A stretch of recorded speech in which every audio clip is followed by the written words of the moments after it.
싸우니 성령께서 임하셔서 말씀하여 주옵소서. 주의 말씀을 꺼내 받는 귀한 시간 되게 하여 주옵소서. 예수님의 이름으로 기도하옵나이다. 아멘. 할렐루야. 오늘 아침도 주의 은혜가 우리 가운데 충만하시기를 주의 이름으로 축복합니다.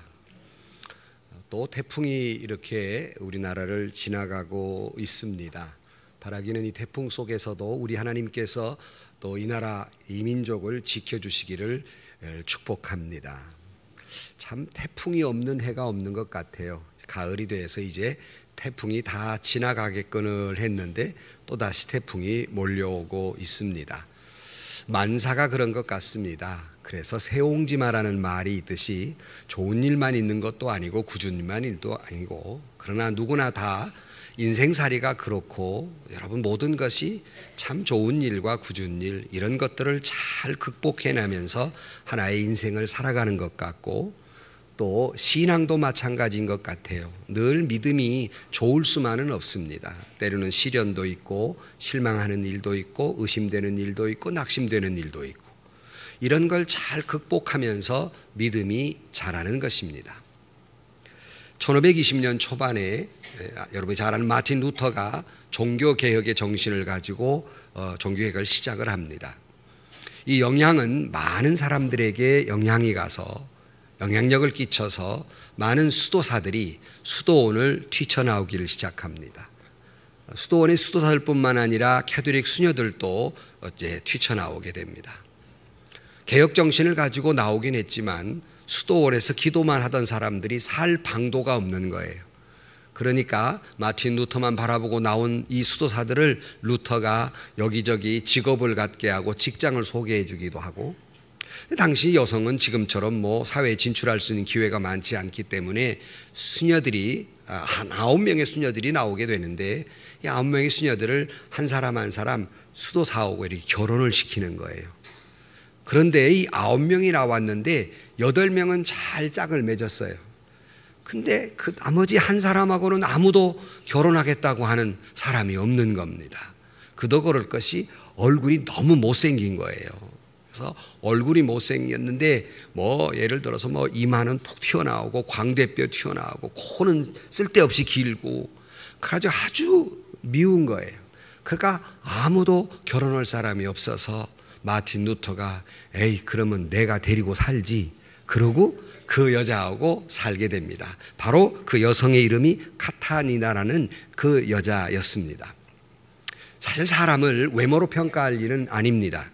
비록 그녀가 대단히 얼굴은 못생겼고 결혼하고자 하는 사람도 없었을지 모르지만, 그러나 그는 대단히 훌륭한 인품을 가진 사람이고 현명한 부인이었고 지성이고 그리고 또 믿음이 깊은 사람이었고 화목의 여성이었습니다. 그래서 사실은 마틴 루터가 종교 개혁을 하는 데 있어서 아주 커다란 도움이 되는 그런 역사에 남을 만한 그런 아내의 역할을 잘 감당한 사람입니다.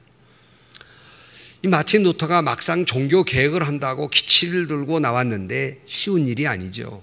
엄청난 가톨릭으로부터의 박해와 많은 어려움이 있었습니다. 이때 심지어는 많은 사람들이 그를 암살하려고 하고 죽이려고 하고 종교 재판을 열고 많은 어려움이 있을 때 마틴 루터는 대단히 고통스러웠습니다. 너무나도 힘겨워서 심지어는 우울증까지 겪게 됩니다. 여러분, 믿음이 좋은 사람이라고 해서 어려움이 아닌 것이 아닙니다. 아픔이 아닌 것이 아니에요. 아무리 믿음이 좋아도 힘든 건 힘든 거고 괴로운 건 괴로운 거고 그렇습니다. 마틴 루터도 너무나도 괴로우니까 심지어 우울증까지 걸리게 됩니다. 너무 괴롭고 낙심되고 정말 절망을 하니까. 그런 상태에서 하루는 밖에 나갔다가 마틴 루터가 집에 들어오는데, 유명한 일화입니다. 여러분 잘 아는 일화인데, 이 카타리나가 상복을 입고 막 통곡하고 우는 거예요. 그가 마틴 루터 깜짝 놀라서 아니 여보, 누가 죽었길래 그렇게 상복을 입고 슬피 우냐고 이렇게 물었습니다. 이때 이 카타리나가 조용한 목소리로 이렇게 말합니다. 하나님이 죽었습니다. 그래서요. 그가 마태가 깜짝 놀라서 이런 불경스러운 말이 어디 있습니까? 하나님이 죽다니 무슨 말이에요? 하고 야단을 쳤습니다. 이때 카타리나가 남편에게 이렇게 말합니다. 여보, 하나님이 돌아가시지 아니했다면 왜 당신은 지금 낙심하고 있습니까? 왜 당신은 절망하고 있습니까? 왜 우울증에 걸려 있습니까? 하고 반문을 합니다. 마틴 루터는 크게 깨닫고 다시 한번 힘을 얻어서 종교개혁을 완성하게 됩니다. 그래서 마틴 루터라고 하는 훌륭한 위대한 종교개혁가가 있을 때는 곁에는 훌륭한 믿음의 사람, 현명한 부인, 바로 카타리나라는 여성이 있었기 때문입니다. 하나님께서 우리에게 이처럼 믿음의 삶을 살아가면서 가정을 누리고 남편과 아내가 있다는 것은 험한 세상, 조금 전에 태풍 많은 세상 속에서 한 고비 한 고비를 두 내외가 손을 잡고 잘 건너가라는 의미이며, 특별히 신앙적으로도 내외 간에 같이 믿음으로 살아가면서 한 고비 한 고비, 한 사람이 넘어지려면 붙들어주고 또 한 사람이 실망하면 또 위에서 기도해 주면서 그 믿음의 삶을 살라고 우리를 한 남자와 한 여자가 만나서 가정을 이루게 됩니다. 교회라는 것도 그래요. 여러분, 구원은 각자의 믿음으로 구원 얻는 것이지만 구원 얻기까지의 믿음의 행보는 우리 믿음의 공동체 속에서 혹 어떤 사람이 낙심되면 위에서 기도해주고 격려해주고, 어떤 사람이 잘못된 길로 가면 권면해주면서 함께 하나님 나라 갈 때까지 동행하도록 믿음의 공동체 교회라는 것을 허락해 준 거예요. 그렇지 못하고 무교회주의자들이 혼자 잘 믿을 것 같지만 오래 가지 못합니다. 교회 안에서 때로는 실망되는 일도 있고 넘어지는 시험 드는 일이 있으나 그래도 교회 안에 있어야 믿음이 유지되는 겁니다. 그래서 교회라는 공동체, 가정이라는 공동체 속에서 믿음의 삶을 살아가는 것인데, 여러분은 어떤 믿음의 사람이십니까? 여러분의 부부는 서로 믿음을 도와주는 부부가 아닙니까? 아니면 서로 믿음을 해치는 부부가 아닙니까? 적어도 마틴 루터에게는 카타리나라고 하는 현명한 믿음의 아내가 있었습니다. 오늘 소개하고자 하는 것은 바로 믿음의 조상 아브라함이 있기까지 그의 못지않는 신앙인으로서 믿음의 어머니라고 부르는, 열국의 어머니라고 부르는 사라가 있었기 때문에 아브라함은 아브라함으로서의 믿음을 지켜나갈 수가 있었던 것입니다. 우리 모두는 서로 피차 내외간에 살면서 어떻게 하면 이 아브라함, 이 사라처럼 어떻게 하면 서로 믿음을 도와가면서 믿음 깊은 삶을 살아갈 수가 있을까? 어떻게 하면 내 가정을 믿음으로 이끌고 그 아들 이삭과 그 자자손손을 믿음으로 이끌어갈 수가 있을까? 오늘 본문을 통해서 하나님이 주시는 음성을 듣고 저와 여러분도 믿음의 조상, 믿음의 어머니 되시기를, 그리고 믿음의 가문과 가정이 되시기를 주의 이름으로 간절히 축원합니다. 첫 번째, 우리는 믿음의 아버지 아브라함, 그러니까 생각하기 그러면 당연히 사라는 그 남편이 믿음이 좋으니까 아내도 믿음이 좋겠지라고 쉽게 말할 수 있습니다. 아마 항상 생각하기를 아브라함이 믿음의 아버지니까 사라는 늘 따라만 다녔어, 이렇게 생각할 수 있습니다. 그러나 오늘 소개한 본문은 아브라함만 믿음이 있었던 것이 아니라 사라는 사라도의 좋은 믿음을 가졌다고 하는 것을 강조하는 것이 본문의 말씀입니다. 오늘 11절 말씀에 보면 믿음으로 사라 자신도 나이가 많아 단산하였으나 잉태할 수 있는 힘을 얻었으니 이는 약속하신 이를 믿으신 줄을 알았음이라. 그러면서 사라도 믿음이 있었다. 그냥 덜렁덜렁 아브라함만 따라다니는 그런 사람이 아니라 사라 자신에게도 믿음이 훌륭했다, 이렇게 이야기하고 있습니다. 여러분, 복 중의 복이 무엇일까? 우리나라 속담에는 복 중의 복, 최고의 복은 처복이라 그랬어요. 처복이라. 그러니까 좋은 처복만 이렇게 남편의 복도 있죠. 그래서 여자 팔자, 무슨 팔자? 기분 나쁜 얘기지만 두레박 팔자.